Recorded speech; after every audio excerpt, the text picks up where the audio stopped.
les amigos, bienvenue dans cette nouvelle vidéo. Une vidéo que j'ai décidé d'intituler Si je devais commencer mon rééquilibrage alimentaire aujourd'hui. En gros, voici ce que je mangerais. C'est une vidéo qui m'est venue à l'idée tout simplement parce que je vous l'ai déjà dit dans des vlogs précédents, mais le mois de septembre pour moi a été très chargé en sociabilité et donc en gourmandise, en festivité. Beaucoup d'apéros, de crémaillère, tout ça. Beaucoup de repas qui sont passés en dehors de ma routine alimentaire habituelle. Et du coup, j'avais besoin d'un, comme diraient les youtubeuses, d'un reset. J'avais besoin d'équilibrer à nouveau mon alimentation parce que moi mon ventre il me parle beaucoup. On a tous des signaux que notre corps nous envoie au quotidien quand il est heureux, quand il est pas bien, et moi mon ventre quand j'ai mangé en excès, mon ventre il me le fait comprendre. J'ai des ballonnements, des gaz, j'ai pas mal de... je me sens encombrée dans mon ventre et ma peau me le fait comprendre aussi très vite parce que moi j'ai tendance à avoir beaucoup de boutons. Donc après chacun on a nos propres signaux d'alerte et quand on apprend à les écouter, quand on comprend les signaux, et ben tout de suite on sait ce qu'il faut, comment agir pour rééquilibrer tout ça. Donc là je vais vous montrer tout ce que j'ai mangé ces 10 derniers jours. C'est pas 10 repas puisque souvent vous savez je fais des meal prep, donc très souvent je mange la même chose 2 ou 3 fois 3 jours d'affilée. Évidemment quand on parle de rééquilibrage alimentaire on parle aussi d'hydratation, de boire de l'eau, on parle aussi de mouvement. Là dans cette vidéo je n'en parle pas mais c'est évident. Idem, je ne suis pas nutritionniste, je ne suis pas diététicienne, je ne suis pas professionnelle de santé. En revanche, vous le savez, j'ai travaillé, Isadora et moi on a travaillé de nombreuses années avec des professionnels, dont notre sœur qui est diététicienne nutritionniste, avec Claudie, notre amie qui est naturopathe. On a interviewé quand même pas mal de professionnels de santé sur notre podcast. Donc tout ce que je partage ici, tout ce que je vais partager avec vous dans cette vidéo, c'est évidemment des choses que moi j'ai expérimentées, mais c'est à vous de tester. Faites comme dirait Claudie, elle dit toujours, soyez des petits enquêteurs pour votre propre corps. Faites ce qui est bon pour vous. Là ce sont vraiment des idées de repas qui sont équilibrés à mon sens et aussi des petits gestes à apporter dans votre alimentation si vous sentez aussi que vous avez besoin d'équilibrer tout ça. Donc je commence par vous montrer mon petit green smoothie. Je vous le présente plus je pense. La première chose que je fais quand j'ai besoin de rééquilibrer mon alimentation, c'est automatiquement de faire le plein de verre, tout simplement dans mon alimentation. Je vais directement sur le marché, j'achète des feuilles d'épinards, c'est la saison en ce moment donc n'hésitez pas, et je vais me faire un green smoothie. Dans ce green smoothie, il y a de la mangue et de l'ananas surgelé, il y a un morceau de gingembre, il y a des graines de chia, il y a beaucoup d'épinards et des épices Akassan green smoothie, voilà, avec une boisson végétale. Donc là j'ai mis riz coco pour avoir un green smoothie très exotique. Ce green smoothie exotique fait partie de mes préférés parce que on sent très peu le vert. Ça a vraiment le goût de mangue, de gingembre, c'est trop bon. Et donc ça c'est vraiment un classique quand j'ai besoin de faire un reset. J'aime pas ce mot, je suis désolée.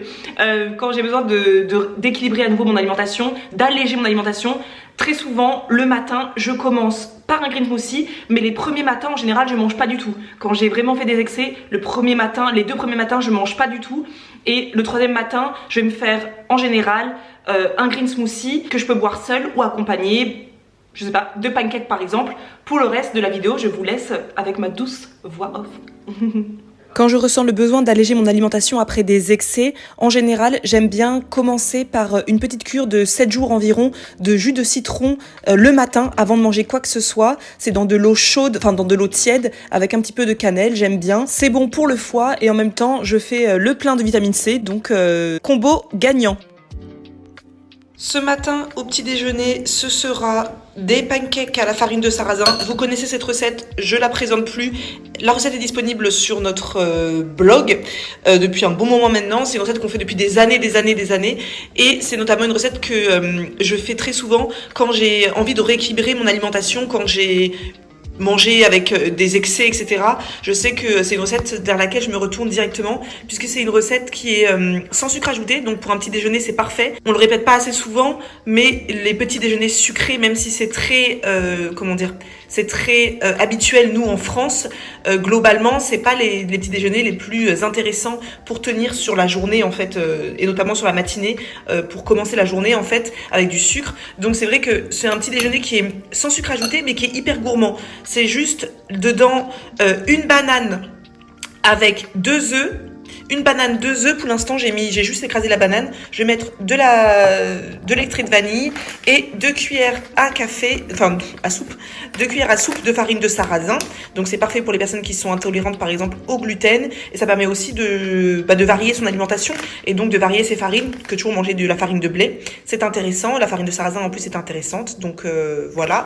Et comment je rends ces pancakes hyper gourmands? Bah déjà la banane, comme c'est de la banane qui est, vous voyez, c'est de la banane qui est sucrée puisqu'elle est un peu tachetée, enfin beaucoup même. Du coup, c'est déjà une recette qui est sucrée, donc pas besoin de rajouter du sucre. Et ensuite, je la mange avec des fruits rouges, donc que j'achète des fruits rouges surgelés que j'achète en supermarché et que je décongèle. Mais là, j'ai oublié de décongeler hier soir, donc je pense que je vais plutôt mettre de la grenade aujourd'hui parce que j'ai de la grenade dans mon frigo qui est déjà égrené. Et j'aime bien mettre dessus du yaourt. Donc là c'est du yaourt à la grecque brebis, mais ça peut être du fromage blanc ou du yaourt de brebis. J'aime beaucoup les yaourts de brebis. Et la purée de noisettes, la fourche évidemment, qui est ma purée de noisettes, enfin ma purée d'oléagineux préférée au monde, puisque ça a un petit goût vraiment de Nutella. Ça fait très Nutella, enfin n'abusons rien, mais ça a un goût de noisette, donc ça a vraiment ce goût qui se rapprocherait d'une pâte à tartiner sans sucre en fait. Donc voilà pour ce petit déjeuner que je fais très très souvent en ce moment, que Gemma adore, et comme ça varie un peu des porridge que je fais très souvent, c'est un petit déjeuner qui est avec de la protéine, hein, des œufs. C'est vrai que je l'ai pas dit, mais après parce que je suis pas professionnelle de santé, donc j'aime pas trop dire ça, mais c'est des choses qui maintenant aujourd'hui sont assez, comment on dit, qui sont assez répandues, hein, que commencer son petit déjeuner par des protéines, c'est quand même mieux pour tenir sur la journée, donc notamment des œufs.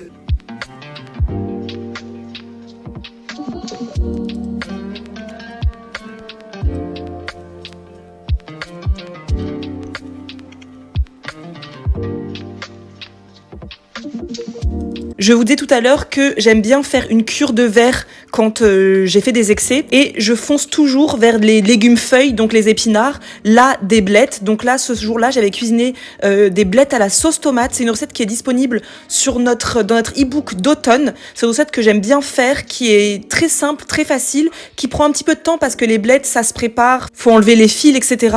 Mais moi, j'en ai fait une grosse quantité, dont une partie que j'ai mise au congélateur. Et pour cette version-là, j'ai décidé de rajouter une conserve de pois chiches aussi, pour ajouter un petit peu de légumes secs à mon alimentation, et puis comme ça rajoute un petit peu de protéines. C'est une sauce que j'aime énormément, que je fais pas assez souvent, mais qui est vraiment délicieuse, et que j'aime accompagner avec un peu de riz et un œuf sur le plat. Et c'est un repas aussi que Gemma aime beaucoup, et que je peux manger ou le soir ou le midi. C'est un repas végétarien, plein de vitamines, plein de fibres, de légumes, voilà. Donc c'est vraiment très très simple et très très bon comme repas. Ce soir au dîner, c'est un dîner absolument tout simple mais vraiment délicieux.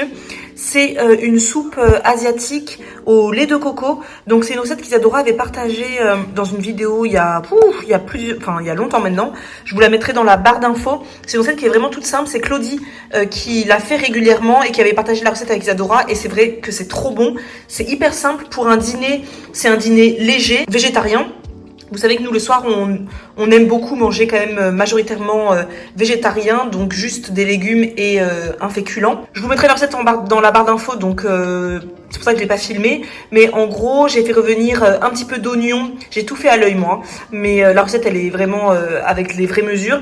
J'ai fait revenir de l'oignon dans de l'huile d'olive avec de l'ail et du gingembre frais. Ensuite, j'ai mis de la sauce soja, j'ai mis mes légumes, donc j'ai mis des carottes. Là, c'est de la carotte que j'ai coupée avec un économe. J'ai mis de l'eau, un demi-bouillon de légumes.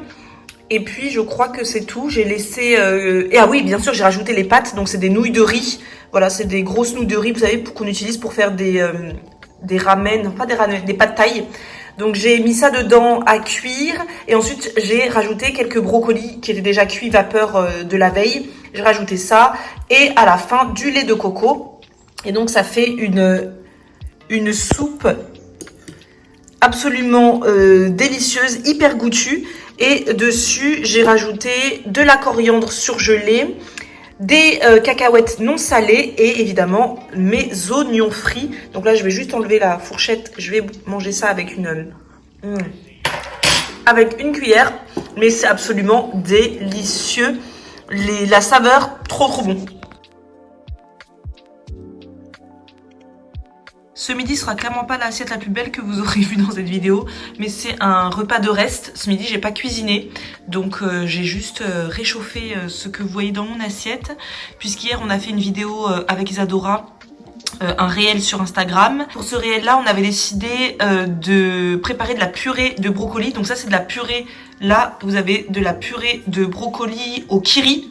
Vous avez du filet de lieu noir juste là, que j'ai légèrement pané avec de la farine, des pâtes à la sauce tomate avec un tout petit peu de mozzarella qui me restait, et une tomate, voilà les dernières tomates, j'en profite, une tomate avec que j'ai assaisonné juste avec de l'huile de colza et du vinaigre balsamique, et le reste, vous savez, le reste de mes algues là, que j'essaie désespérément de finir, voilà, que je vois pas l'intérêt, j'ai pas trouvé ça ouf, mais écoutez, ça fait toujours ça à manger, et puis c'est toujours des apports intéressants, mais j'ai pas trouvé ça fou.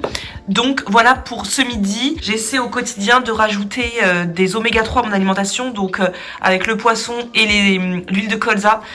J'ai lu dans le livre que Claudie a écrit que il faudrait consommer 2 cuillères à soupe d'huile de colza, ou d'huile en tout cas riche en oméga 3 par jour. J'en suis très loin, donc j'essaye, voilà, de mettre dans mes repas un peu de crudité pour avoir l'occasion de mettre de l'huile de colza, parce que ce sont des huiles qui ne se cuisent pas, voilà, qui sont sensibles à la chaleur. J'ai envie d'un dessert ce midi parce que comme le repas a été exclusivement mou, si vous nous connaissez depuis longtemps, vous savez que Isadora et moi, on a un truc avec les repas mous. On aime beaucoup ajouter de la texture dans les repas pour que ça grossit. Et c'est vrai que la texture, c'est important dans les repas pour la satiété, mais aussi pour que psychologiquement on ait l'impression d'avoir mâché. Il faut qu'il y ait de la mâche, quoi. Et là, je me sens pas assez satisfaite du repas. Il était très bon, c'était vraiment très bon, mais je me sens pas assez satisfaite. Donc je vais finir par ce que j'adore faire depuis toujours, donc compote avec, là c'est une compote de pommes simple, sans sucre ajouté, avec quelques graines de grenade. Vous savez, moi j'achète de la grenade, je la coupe et je la conserve dans une boîte de conservation. Comme ça, toute la semaine j'en ajoute sur mes petits déjeuners, sur mes compotes, etc. Et avec ça, je vais m'offrir un carré de chocolat noir. Donc celui-là, je l'adore. C'est chocolat noir, noisette et fleur de sel de Guérande. Il est juste trop bon ce chocolat. Délicieux, délicieux. Et je vais me faire une infusion donc de menthe poivrée. Alors ça, c'est mon infusion préférée. J'aime trop l'infusion de menthe poivrée. C'est une infusion qui est top pour la digestion, tout ça. Mais moi, j'aime tout simplement son goût. J'ai toujours de la menthe poivrée à la maison en infusion. C'est un must-have de mes placards.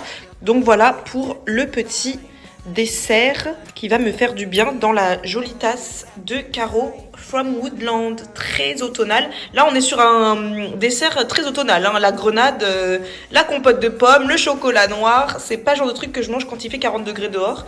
Donc, on est dans le thème.